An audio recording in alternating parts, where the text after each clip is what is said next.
नमस्ते दोस्तों। Elon Musk का नाम हम सभी ने सुना है। एशली वेंज ने एलन मस्क और उनके करीबी लोगों का इंटरव्यू लेकर ये बुक लिखी है और इस बुक को एलन मस्क की खुद की पर्सनल बायोग्राफी भी कहा जाता है। तो इस बुक की मदद से आज हम जानने वाले कि एलन मस्क स्पेसएक्स, टेस्ला और सोलर सिटी जैसी कंपनी कैसे चलाते हैं और उसके पीछे एलन मस्क का क्या माइंडसेट है।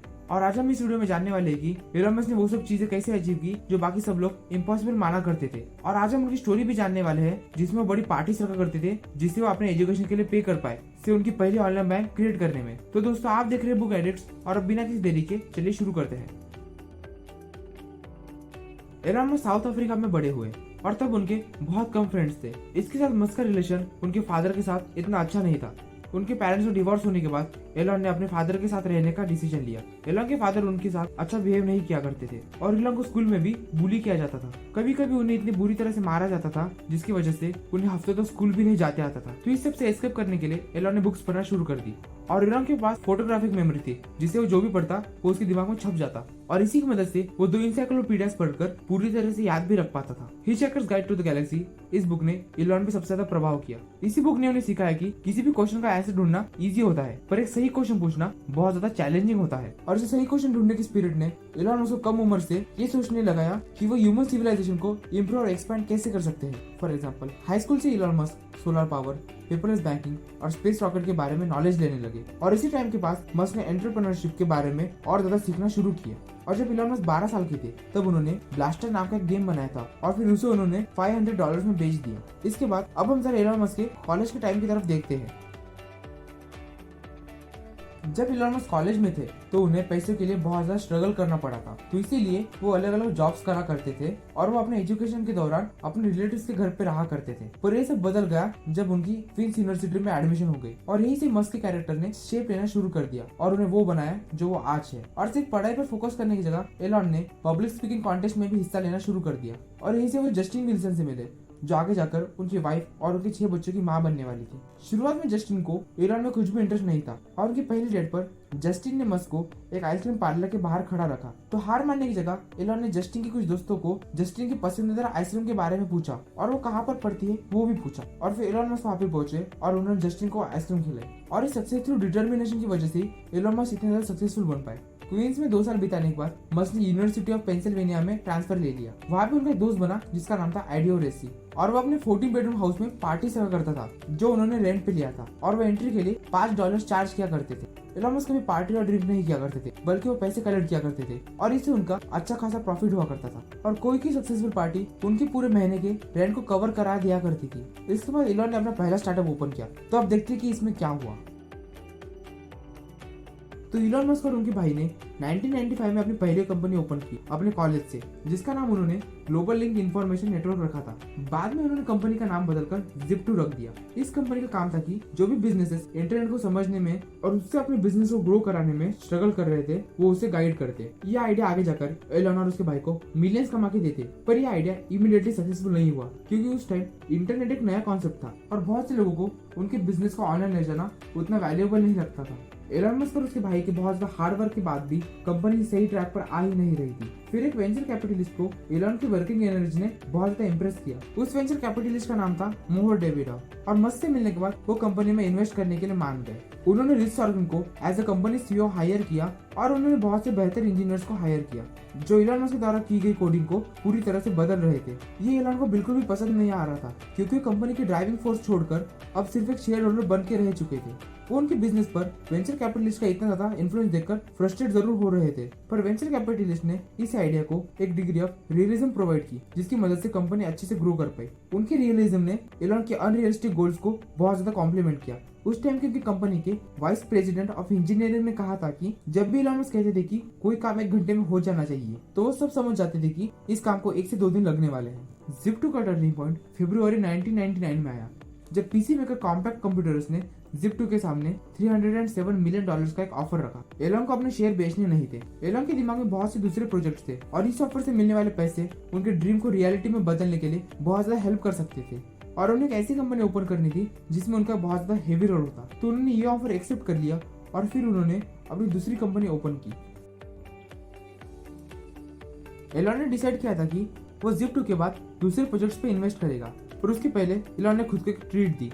तो उसने खुद के लिए एक मैक्लैरेन स्पोर्ट्स कार खरीदी एक महंगा अपार्टमेंट खरीदा और एक प्लेन खरीदा। और इन चीजों पे कुछ $100 of million स्पेंड करने के बाद एलन ने बाकी के पैसे उनके नए बिजनेस वेंचर पे लगा दिए, जिसका नाम उन्होंने X.com रखा। Zip2 को अच्छे खासे अमाउंट में सेल करने के बाद मस्क की एक स्ट्रॉन्ग रेपुटेशन बिल्ड हो चुकी थी और उसने अपने अगले वेंचर के लिए बार्कलेज के साथ पार्टनरशिप की। पर इस पॉइंट ऑफ टाइम तक भी लोग इंटरनेट पर ज्यादा भरोसा नहीं करते थे। लोग ऑनलाइन बुक्स भी नहीं खरीदा करते थे क्योंकि उन्हें अपनी बैंक डिटेल्स शेयर करना बहुत ज्यादा सेफ नहीं लगता था। फिर भी एलन ने सबसे पहले ऑनलाइन बैंक ओपन की और उसने लोगों का ट्रस्ट ऑनलाइन बैंकिंग में बढ़ाया एक इनोवेटिव अप्रोच की मदद से। अगर स्पेसिफिकली बात करें तो एलन ने अपने ऑनलाइन बैंक को FDIC इंश्योरेंस और 3 म्यूचुअल फंड से बैक किया था, जिसमें इन्वेस्टर अपनी मर्जी से चूज कर सकते थे। फिर यहाँ हमारी स्टोरी में एंट्री होती है पेपाल की।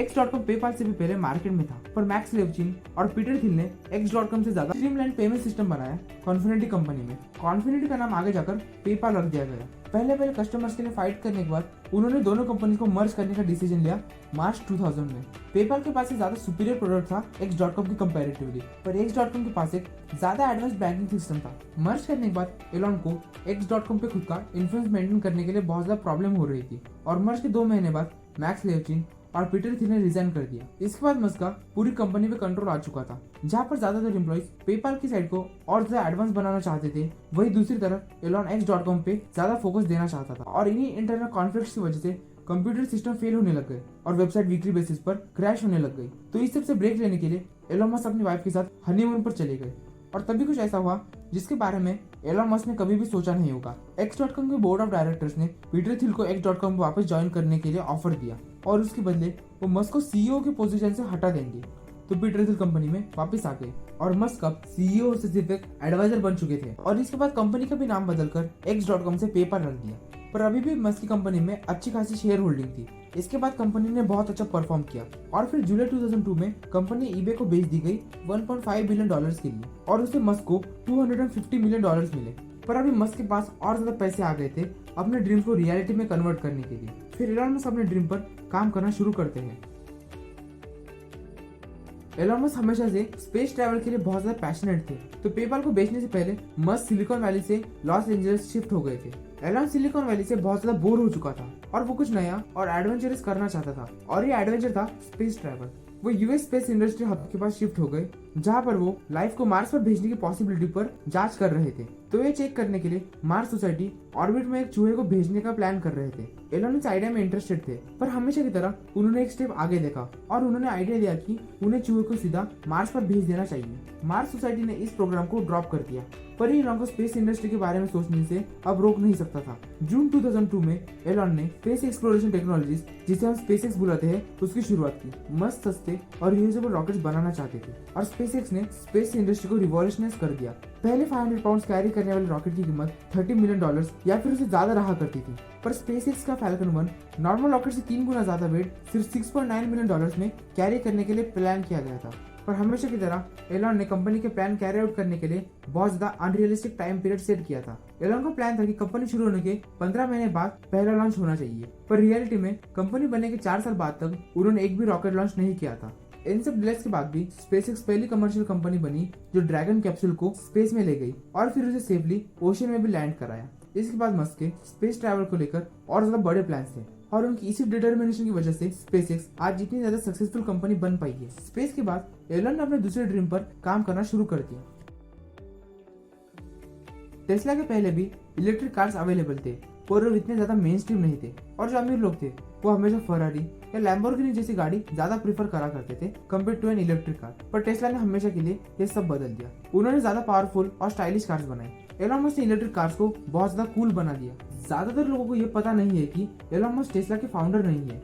मार्टिन एबरहार्ड और मार्क टाफनी फाउंडर है टेस्ला मोटर्स के और उन्होंने ये कंपनी 2003 में शुरू की थी और फिर बाद में जाकर और एक इलेक्ट्रिक कार इनोवेटर इनके साथ ऐड हुए जिनका नाम जेबी स्ट्रॉबेल था। ओरिजिनली टेस्ला की शुरुआत हुई थी कि वो अपने एसी प्रोपल्जन टेक्नोलॉजी को लाइसेंस करेंगे और उसकी बॉडी को बनाने में लोटस एलिस का यूज करेंगे, पर कोई भी वेंचर कैपिटलिस्ट इन्वेस्ट करने के लिए तैयार नहीं था गाड़ी के अनअट्रैक्टिव स्टाइल्स की वजह से। इसके बावजूद भी एलन को इस कंपनी में पोटेंशियल नजर आया और एलन ने $6.5 मिलियन टेस्ला में इन्वेस्ट कर दिए और इसके बाद एलन कंपनी का अकेला चेयरमैन और शेयर होल्डर बन गया। एलन को विश्वास था कि टेस्ला मोटर्स में इलेक्ट्रिक कार्स को रिवॉल्यूशनाइज करने का पोटेंशियल है और ये हमेशा हमेशा के लिए पूरी दुनिया को बदल के रख सकता है। शुरुआती समय में टेस्ला की ग्रोथ बहुत ही स्लो थी, पर अब टेस्ला दुनिया की सबसे सक्सेसफुल कंपनीज में से एक है। टेस्ला का मॉडल एस टेस्ला की सबसे ज्यादा फेमस कार बनी और जब 2012 में रिलीज हुई तब इसने हमारा गाड़ियों के साथ इंटरेक्ट करने का तरीका हमेशा के लिए ही बदल दिया। फॉर एग्जाम्पल, इस कार में कंटिन्यूस इंटरनेट एक्सेस था और उसके सेंसर्स ड्राइवर को बिना किसी बटन को छुए गाड़ी को शुरू करने देते थे।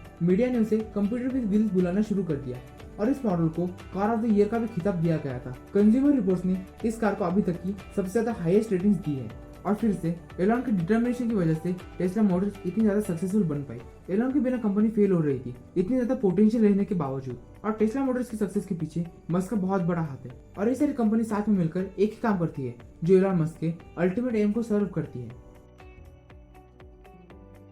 एलॉन 3 कंपनीज रन कर रहा है जो है टेस्ला, स्पेसएक्स और सोलर सिटी, और इनमें से हर एक कंपनी एक ही गोल की तरफ काम कर रही है जो है ह्यूमन स्पीशीज को और ज्यादा ग्रो करने में मदद करना। और एलॉन की रीसेंट कंपनी थी सोलर सिटी। सोलर सिटी एक ऐसा वेंचर था जिसके बारे में एलॉन बहुत सालों से सोच रहा था, पर उसे उसमें पैसे कमाने की कोई अपॉर्चुनिटी दिखाई नहीं दे रही थी। फिर भी एलॉन ने हार नहीं मानी।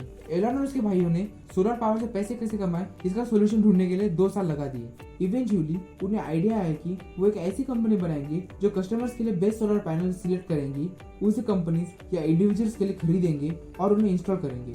ये एक इफेक्टिव आइडिया था क्योंकि सोलर पैनल्स रिसेंटली और ज्यादा अफोर्डेबल हो गए थे। लोगों की सबसे बड़ी प्रॉब्लम थी सोलर पैनल्स की कॉस्ट और उसे इंस्टॉल करने में लगने वाला टाइम और एफर्ट, और सोलर सिटी ने ये प्रॉब्लम सॉल्व कर दी। एलॉन के कजिन्स जो इस बिजनेस में इन्वॉल्व थे, एलॉन ने उनकी भी मदद की सोलर सिटी के लिए बिजनेस प्लान बनाने में। इसके साथ साथ एलॉन मस्क इस कंपनी के चेयरमैन और सबसे बड़े शेयर होल्डर बन गए और 2014 के बाद सोलर सिटी पूरी यूएस में सबसे बड़ी सोलर पैनल इंस्टॉल करने वाली कंपनी बन चुकी थी। और इसी के साथ उन्हें यूएस की कुछ बड़ी कंपनी से भी कॉन्ट्रैक्ट मिला जैसे वॉलमार्ट और इंटेल। एक कॉमन गोल होने की वजह से एलॉन ने एक मेंटर बना दिया था जिसमें एक कंपनी दूसरी कंपनी को सपोर्ट करती है। जैसे टेस्ला बैटरी पैक्स बनाती है जो सोलर सिटी अपने एंड कस्टमर्स को बेच सकता है, ऐसे ही सोलर सिटी टेस्ला के चार्जिंग स्टेशन को सोलर पैनल सप्लाई करता है। और एलॉन इन सब बिजनेसेस को साथ में इतने अच्छे से इसीलिए ला पाता है क्योंकि इन सब कंपनीज का एक ही काम है जो है ह्यूमन स्पीशीज को और ज्यादा आगे ले जाना।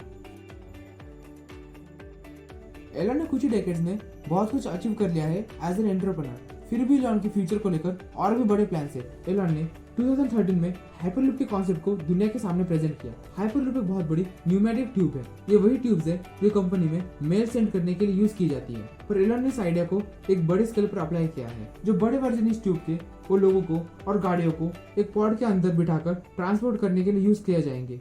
ये आइडिया नया नहीं है, पर एलॉन मस्क का अप्रोच इस आइडिया को लेकर बहुत अलग है। एलॉन मस्क के हाइपरलूप ट्यूब के अंदर लो प्रेशर क्रिएट किया जाएगा जिससे वो पॉड्स हवा में फ्लोट करने लग जाएंगे और फिर उन पॉड्स को इलेक्ट्रोमैग्नेटिक पल्स की मदद से आगे मूव कराया जाएगा और मोटर्स उसे एडिशनल पावर बूस्ट देगा और ये सब ट्यूब्स सोलर एनर्जी से पावर किए जाएंगे। और इस इनोवेटिव अप्रोच की मदद से ट्यूब में present pods 800 miles per hour की स्पीड से चल पाएंगे। और अगर इसे एक लार्ज स्केल पर अडॉप्ट किया तो एक इंसान को एलए से सैन फ्रांसिस्को सिर्फ 30 मिनट में पहुंचा सकता है। इसी के साथ साथ मस्क के अपनी दूसरी कंपनीज को लेकर भी बहुत बड़े प्लान है। जैसे एलॉन टेस्ला का एक एसयूवी वर्जन मार्केट में लाना चाहता है और वो इस कार की कीमत $35,000 रखना चाहता है जो एक एवरेज कार की प्राइस होती है। 2014 में एलॉन ने अनाउंस किया कि वो एक गीगा फैक्ट्री बनाने वाला है। गीगा फैक्ट्री वर्ल्ड में ज्यादा लिथियम आयन बैटरी प्रोड्यूस करने वाली फैसिलिटी है और इसकी मदद से इलेक्ट्रिक कार की बैटरीज मार्केट में चीपर वैल्यू में और ज्यादा क्वांटिटी में अवेलेबल रहेंगी। और आखिर में स्पेसएक्स ने लोगों को स्पेस में ले जाना शुरू कर दिया है। इसमें वो नासा के लिए एस्ट्रोनॉट्स को इंटरनेशनल स्पेस स्टेशन में ले जाते हैं और स्पेसएक्स सैटेलाइट मार्केट में भी एंटर होने वाली है जिसमें वो सैटेलाइट को बनाया और बेचा करेंगे। एलॉन मस्क एक इनोवेटर है और वो हमेशा ऐसी चीजें सोचता है जो बाकी सब लोग इम्पॉसिबल समझते हैं और इसी डिटर्मिनेशन और अप्रोच की वजह से ही एलॉन मस्क जिस भी इंडस्ट्री में एंटर हुआ उसने पूरी इंडस्ट्री बदल दी। और दोस्तों यही है एलॉन मस्क बुक की समरी जिसे एशले वेंस ने लिखा है। और अगर आप एलॉन मस्क की तरह सक्सेसफुल बनना चाहते हो तो आपको भी बुक्स पढ़कर खुद की नॉलेज इंप्रूव करना शुरू कर देना चाहिए और आपको ये बुक जरूर पढ़नी चाहिए। इसकी लिंक मैं डिस्क्रिप्शन में दे दूंगा। और हमारा गोल है कि भारत में रीडर्स की संख्या बढ़नी चाहिए और आप हमें इसमें मदद कर सकते हो रीडिंग शुरू कर। और अगर आप थिंक एंड ग्रो रिच इस बुक के बारे में जानना चाहते हो तो आपको लेफ्ट वाली वीडियो देखनी चाहिए या फिर आप ये राइट वाली वीडियो देखकर खुद के ब्रेन के कुछ रूल्स के बारे में जान सकते हो। तो दोस्तों आज की इस वीडियो में बस इतना ही। तो मिलते हैं अगली वीडियो में, तब तक रखें अपना ख्याल। This is book addict signing off.